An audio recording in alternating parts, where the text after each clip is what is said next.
पिंकी आज बहुत ज़्यादा खुश थी क्योंकि आज क्रिसमस था। वो सुबह से अपने माता पिता के साथ अपने घर को सजा रही थी। पिंकी के माता पिता बहुत खुशी से क्रिसमस का त्यौहार मनाते थे। मुझे तो लगता है पिंकी की खुशियाँ हम सब से ज़्यादा हैं।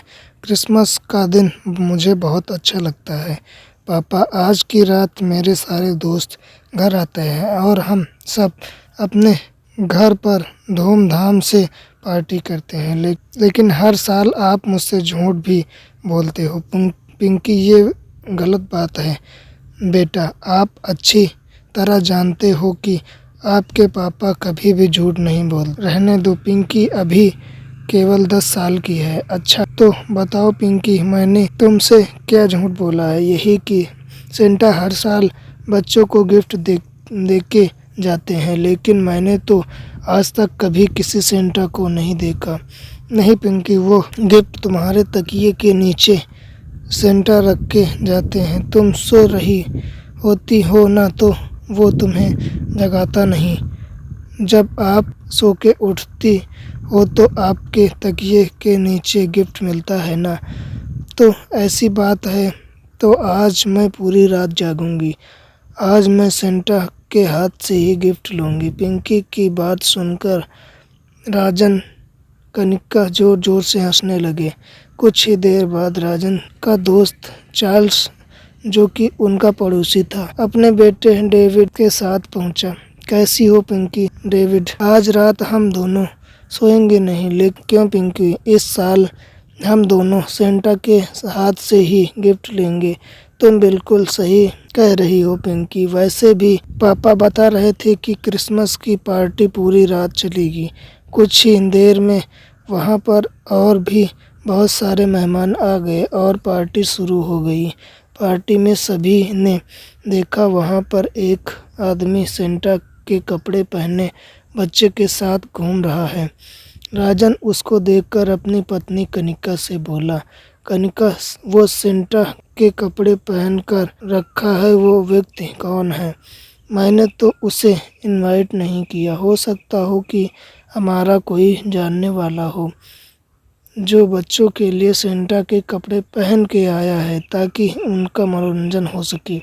उस सेंटा को देखकर पिंकी और डेविड उसके पास पहुंच गए। आप कौन हो?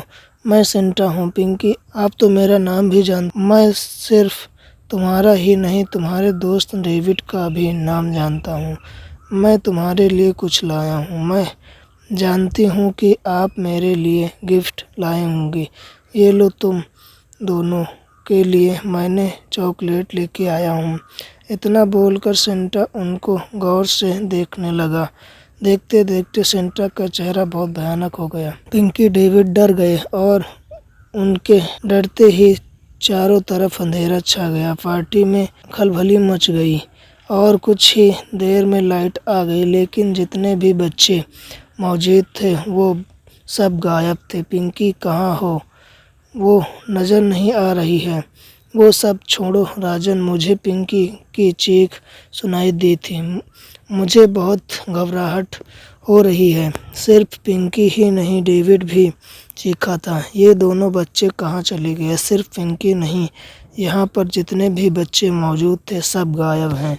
अगले दिन टीवी पर बच्चों के गायब होने की खबरें न्यूज़ पर चल रही थी। इंस्पेक्टर अभिमन्यु न्यूज़ को बहुत गौर से देख रहा था। न्यूज़ देखकर इंस्पेक्टर हवलदार से बोला, मेरे समझ में नहीं आता हवलदार, आखिर इतने सारे बच्चे कहाँ गायब हो गए? मैंने सुना है सर, बच्चे सिर्फ राजन के घर से ही नहीं, उसके पड़ोसी के घर से भी गायब हुए हैं। लेकिन ऐसा कैसे हो सकता है? भला इतने बच्चे कहाँ लापता हो गए?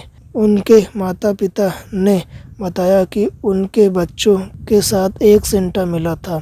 सेंटा ने उस बच्चे को जैसे ही गिफ्ट दिया, उसके बाद सभी बच्चे गायब हो गए। कोई ना कोई गड़बड़ ज़रूर है, क्योंकि सबसे ज़्यादा बच्चे राजन के घर से ही गायब हुए हैं। अब तो मुझे इस केस की गहरी छानबीन करनी पड़ेगी। चलो मेरे साथ। कहाँ सर? राजन के घर पर, उससे पूछताछ करने। सर, पूछताछ जरा ध्यान से कीजिएगा, क्योंकि मुझको लग रहा है कि आप राजन के ऊपर शक कर रहे हैं, लेकिन मत भूलिए कि राजन की भी बेटी पिंकी भी गायब हुई है और पब्लिक भी सिंपैथी इस वक्त राजन के साथ है। मुझे सब पता है, मुझे पता है इस सब का कनेक्शन कहीं न कहीं इस राजन से ज़रूर निकलेगा, लेकिन सर इस समय वहाँ बाहर का मौसम खराब है और बारिश भी हो रही है। क्यों न हम राजन के घर कल सुबह चले? नहीं हवलदार, मुझे अभी इसी वक्त राजन से पूछताछ करनी है। इंस्पेक्टर जीप के अंदर बैठ गए। थाने से जाने का रास्ता एक जंगल से होते हुए जाता था। अचानक रास्ते में अभिमन्यु की जीप बंद हो गई। क्या हुआ सर? आपने जीप क्यों बंद कर दी? जीप रोकी नहीं, अपने आप रुक गई है। ये तो सर मुड़वाते ही ओले पड़ने वाली कहावत हो गई। सर अपनी बकवास बंद करो। हवलदार, इतना कहकर अभिमन्यु जीप से उतर गया कि तभी अचानक अभिमन्यु की नज़र एक खंडहर पर पड़ी। अभिमन्यु ने देखा उस खंडहर में एक सेंटा जैसे दिखने वाला आदमी खड़ा है, अजीब से अंदाज में नृत्य कर रहा था। हवलदार जरा सामने देखो, मैंने अभी उसी खंडहर की दीवार पर एक सेंटा देखा।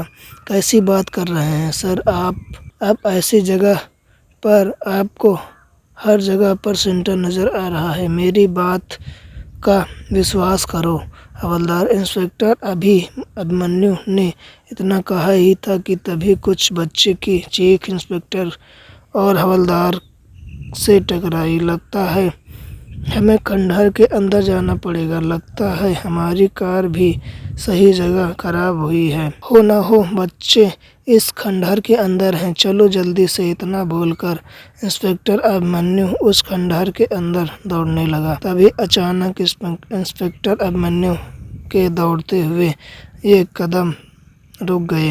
इंस्पेक्टर के सामने बहुत भयानक दृश्य था। खंडहर के अंदर बहुत से बच्चे बेहोश थे और दो बच्चों का सिर अलग होकर लटक रहा था। मुझे तो अपनी आंखों पर विश्वास ही नहीं हो रहा है सर। मैं जो कुछ देख रहा हूँ वो सच है।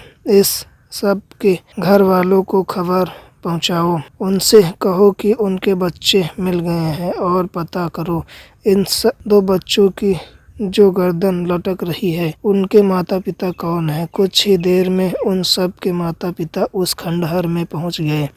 राजन और चार्ल्स बुरी तरह से रो रहे थे। आखिर मेरी पिंकी ने किसी का क्या बिगाड़ा था? मेरी पिंकी को क्यों मार दिया और मेरे बेटे डेनियल को मारा? मेरा एक ही बेटा था। किसी निर्दयी ने मेरे बेटे को इतनी बुरी तरह से मार दिया।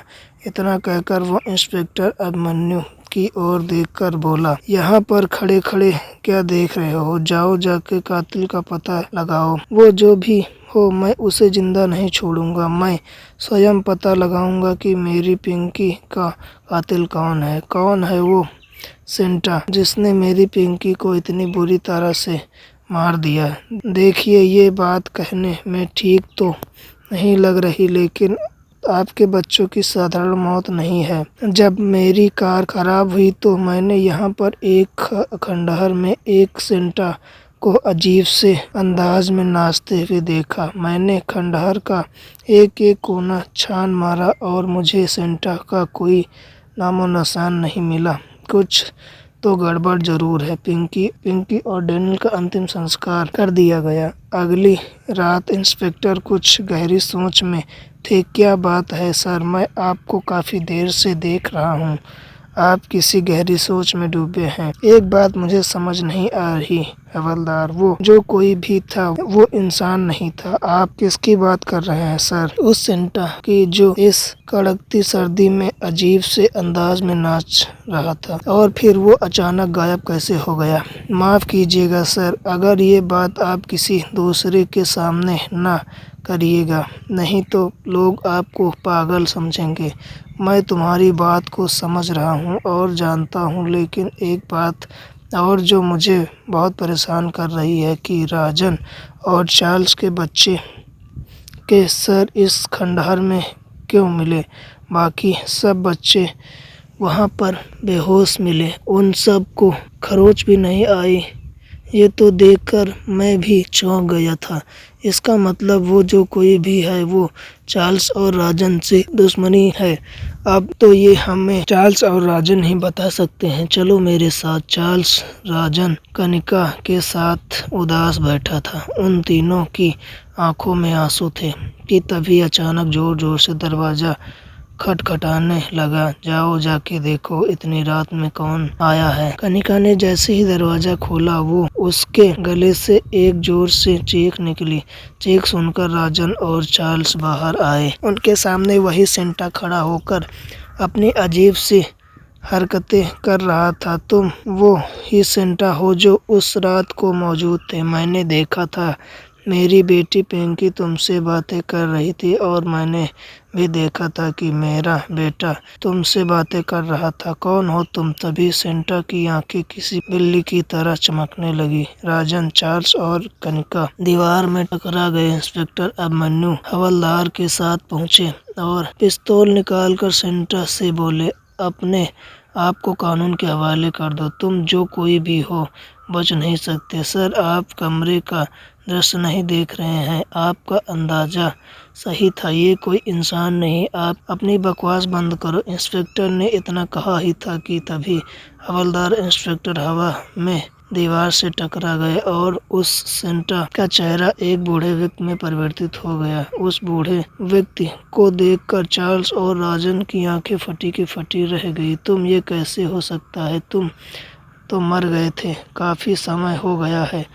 राजन सही कह रहा है, तुम वो नहीं हो सकते। तुम तो खंडहर से गिरकर मर चुके थे। तभी उस व्यक्ति का चेहरा बहुत भयानक हो गया और उसकी आंखों से खून बहने लगा। वो किसी शैतानी बुड्ढे की तरह दिखने लगा। तुम दोनों ने बिल्कुल सही कहा, लेकिन तुमने पूरा सच नहीं कहा। इंस्पेक्टर और हवलदार बेहोश हो गए, लेकिन बेहोशी की हालत में भी उनको ये दृश्य दिखाई दे रहा था और वो दृश्य का आज से 20 साल पहले का, जब राजन और चार्ल्स 20 वर्ष युवक थे। क्रिसमस की पार्टी में मजा आने वाला है। चार्ल्स, सही कहा तुमने। तुम्हें तो वैसे भी मजा आएगा क्योंकि आज रात पार्टी में तेरी दोस्त कनिका भी आने वाली है। अरे यार, वो देख, इस हाई सोसाइटी की पार्टी में इस बुड्ढे को मैं काफी देर से देख रहा हूँ। इसके बगल में जो बच्ची खड़ी है, कितनी गंदे कपड़े पहने हुए हैं। ये तो हमारे सोसाइटी का माहौल खराब कर देंगे। चल इस बुढ़े और इस बच्चे से पूछते हैं कि वो दोनों यहाँ कैसे घुस आए। इतना कहकर चार्ल्स और राजन उस बुढ़े पास चले गए। क्या नाम है तुम्हारा? मेरा नाम मोहनलाल है बाबूजी। वो तो ठीक है, लेकिन तुम यहाँ क्या कर रहे हो? क्या तुम्हें पता नहीं है कि ये तुम्हारी जगह नहीं है? थोड़ी देर में इस होटल में पार्टी शुरू होने वाली है। ये मेरी पोती है। हम लोग यहाँ से गुजर रहे थे, तभी ये बच्चों को देखकर जिद करने लगी। कहने लगी, मैं भी सेंटा जैसे कपड़े पहनूंगी और मैं भी सेंटा को देखूंगी। मैंने सुना है इस पार्टी में बहुत से लोग सेंटा बनकर नृत्य करते हैं, पर कुछ देर बाद हम लोग चले जाएंगे। मेरी पोती सेंटा को देखकर खुश हो जाएगी। तुम्हारी पोती को सेंटा देखने का शौक है। मैं एक ऐसी जगह जानता हूँ कि जगह पर इससे भी बड़ी पार्टी होती है। वहाँ पर तरह तरह के व्यंजन मिलते हैं, वो भी फ्री। मैं तो फिर आप मुझे वहाँ पर ले जाएंगे? हाँ, क्यों नहीं। राजन अपनी कार में उस बच्ची और उस बूढ़े व्यक्ति को उस खंडहर में ले गया। साहब, ये तो खंडहर है बेवकूफ़, यही तो तेरी असली जगह है। साहब, मैं एक गरीब बूढ़ा व्यक्ति हूँ। मेरी पोती के माता पिता कुछ साल पहले एक्सीडेंट में मारे गए। हमें यहाँ से जाने दो। अच्छा तो जा नीचे। राजन ने उस बूढ़े व्यक्ति को नीचे धक्का दे दिया और वो जमीन पर गिर गया, मर गया। अरे ये क्या किया तूने? मैंने इसे ऐसे ही धक्का दिया था, मुझे क्या पता था कि वो नीचे गिर जाएगा। तभी वो लड़की चीखते हुए अपने दादा की तरफ नीचे की तरफ भागी। अचानक अंधेरे में उसका पैर पत्थर से टकराया और वो तेज धारदार पत्थर पर गिर गई। यहाँ से भागते हैं, अच्छा हुआ कि ये बच्ची भी मर गई, वरना हम दोनों का राज खोल देती। तभी इंस्पेक्टर और हवलदार की आंखें खुल गई। उन दोनों ने देखा उन तीनों की फर्श पर कटी हुई गर्दन पड़ी और वहाँ कोई संटा नहीं था। उस बूढ़े व्यक्ति की आत्मा ने अपना बदला ले लिया था।